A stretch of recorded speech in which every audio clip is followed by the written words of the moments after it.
कि ये बंदा किस कास्ट का है, तो हमारे साथ हमारा उत्पीड़न शुरू हो जाता है। हमें बिल्कुल अलग थलग रहने पर मजबूर कर दिया जाता है। बीच के भाई यदि कोई अच्छा काम करने की कोशिश करते हैं तो 100 लोग हमारे ही अपने लोग दुश्मन बन के उसको फेल करने की कोशिश करते हैं कि किसी तरह से इसका प्रोग्राम खराब हो। जब तक एकजुट नहीं होंगे, हमारा समाज एक नहीं होगा, वो समाज की बहती धारा के साथ कंधे से कंधा मिलाकर नहीं चल सकता। हम कितनी भी कोशिश कर लें, एक अकेले तिनके को देखिए बहा कर ले जाता है समुद्र भी, नदी भी अपने साथ अकेले तिनके को बहा के ले जाती है। यदि वो सारे तिनके मिलकर एकजुट हो जाएं तो उसको कोई अपनी जगह से हिला नहीं सकता, वो जाल बन जाता है और वो जाल सैकड़ों चीजों से टकरा जाता है। तो वो जाल हमारे समाज को बनना है।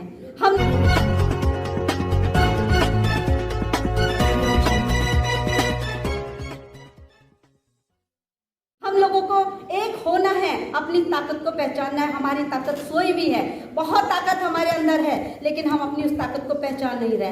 बुद्धि विवेक हमारे अंदर भरा पड़ा है। आप देखिए जितनी भी कलाएं हैं वो हमारे समाज के अंदर जितनी हैं वो शायद मैं समझती हूँ किसी समाज के अंदर नहीं होंगी। आप साहित्य को ले लीजिए, संगीत को ले लीजिए, खेल की प्रतिभाओं को भी अभी देखिए यहाँ पर सम्मानित किया गया। हमारे बहुत सारे समाज के बच्चे ऐसे हैं जो नेशनल लेवल पर अपना परचम लहरा रहे हैं, लेकिन क्या उन नेशनल लेवल पर परचम लहराने वाले हमारे उन खिलाड़ियों को कभी नेशनल मीडिया ने हाईलाइट किया? कभी नहीं किया। छोटे मोटे जो मीडिया होते हैं वो उन्हें हाईलाइट करते हैं, लेकिन जो बड़े बड़े न्यूज चैनल्स हैं उनमें कभी उनके समाचार नहीं आते। हमारे कितने बच्चे संगीत की दुनिया में अपना परचम लहरा रहे हैं, शिक्षा के क्षेत्र में परचम लहरा रहे हैं, जुडिशियरी सिस्टम में भी हमारे बच्चे बैठे हुए हैं, लेकिन कभी उनको हाईलाइट करने की कोशिश नहीं की जाती है। बस केवल सोशल मीडिया एक ऐसी चीज़ है जिसके माध्यम से पता चलता है कि हाँ, हमारे अपने बच्चे भी अच्छी अच्छी पोस्टों पर पहुंचे हुए हैं। वाल्मीकि समाज जिस पायदान पे खड़ा है उस पायदान से ऊपर उठाने के लिए उसको शिक्षा का सहारा लेना बहुत जरूरी है। यदि हम शिक्षित नहीं बनेंगे तो हम इस समाज से मुकाबला नहीं कर सकते, हम आगे नहीं बढ़ सकते हैं किसी हालत में भी। तो हमें शिक्षित होना बहुत जरूरी है। अपने अधिकारों को, अपने हकों को जान लिए तो हमें किसी के आगे भीख मांगने की जरूरत नहीं पड़ेगी। हम संविधान की धाराओं के अकॉर्डिंग अपने हक के लिए, अपने अधिकार के लिए लड़ सकते हैं, और लड़ना हमें पड़ेगा, चाहे हमें कितना भी कुछ करना पड़े। जो जाति का ठप्पा आज हमारे माथे पर लगा हुआ है ना, वो ठप्पा हमारे माथे से कभी नहीं हटने का। और ये ठप्पा हम अपने आप हटा सकते हैं, हम अपनी मेहनत के बल पर। जो ठप्पा हमारे लिए बिल्कुल निकृष्ट जाति का लगा दिया गया है, हम अपने कर्मों से उस जाति को उच्च बना सकते हैं, अपने उस जाति को लोगों के बीच में स्थापित कर सकते हैं, और वो मैंने करने की कोशिश की है। अभी मेरे बारे में बताया गया, मैंने 5 विषयों से MA किया, B.Ed किया, LLB की, PhD की, 2 बार मेरी PhD है। PhD मैंने पॉलिटिकल साइंस से भी की है, और इंटरनेशनल इंटर्नशिप यूनिवर्सिटी ने भी मुझे PhD की दूसरी उपाधि दी है। 3 बार मेरा वर्ल्ड रिकॉर्ड में नाम दर्ज हो चुका है।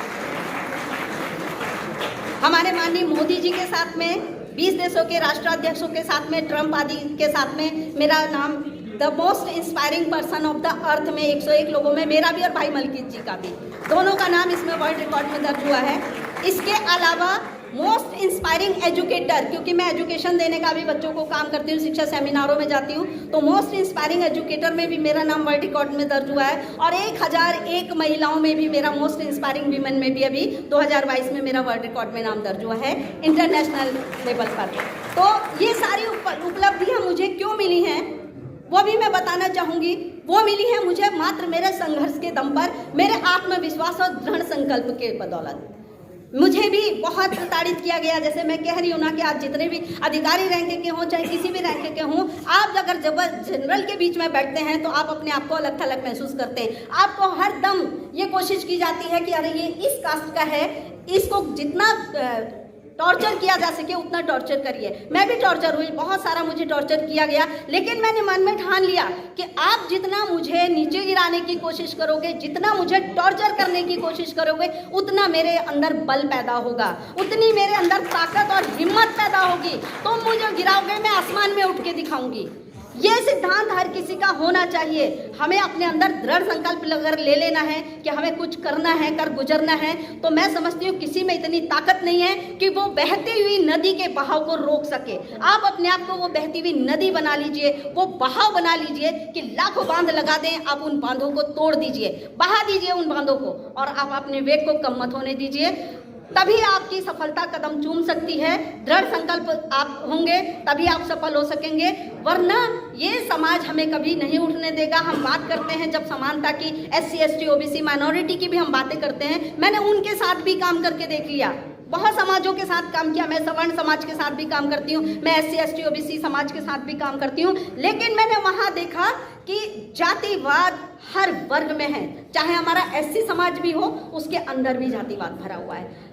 हमारे वाल्मीकि समाज को सबसे निचले पायदान पर, हमारा जो दूसरा SC समाज है वो भी निचले पायदान पर समझता है। तो हम कहाँ रह गए, हमारा अस्तित्व कहाँ है? हमें अपने अस्तित्व को खुद बनाना है, और वो अस्तित्व बनाने के लिए जैसे अभी भाई कह के गए हैं यहाँ पर कि हमें अवसरवादी होना चाहिए, तो वास्तव में हम लोगों को अवसरवादी होना चाहिए। हमें जहाँ अवसर मिले हमें उस अवसर को पकड़ना है, क्योंकि अवसर हमारे दरवाजे पर, सफलता हमारे दरवाजे पर बार बार दस्तक नहीं देती है। जब भी हमें अवसर मिले हमें उस अवसर को गंवाना नहीं है, और हमें उस अवसर को पकड़ के रखना है, और जहां हमें पहुंचना है वहां हम अवश्य पहुंचेंगे यदि आप दृढ़ संकल्प होंगे।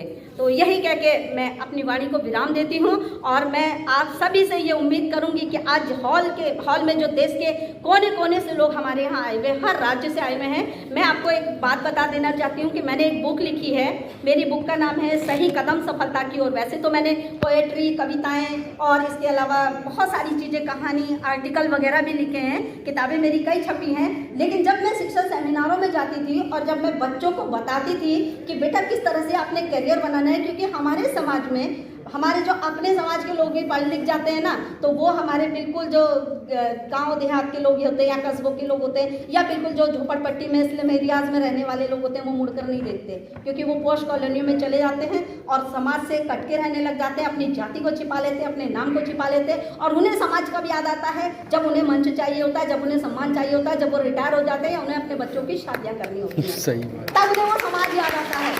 इससे पहले उन लोगों को वाल्मीकि समाज याद नहीं आता है। और मैंने अपने नाम के आगे वाल्मीकि जोड़ा, और मैंने कहा मैं इसी नाम से अपनी पहचान बनाऊंगी, और मैंने वो पहचान बनाई है।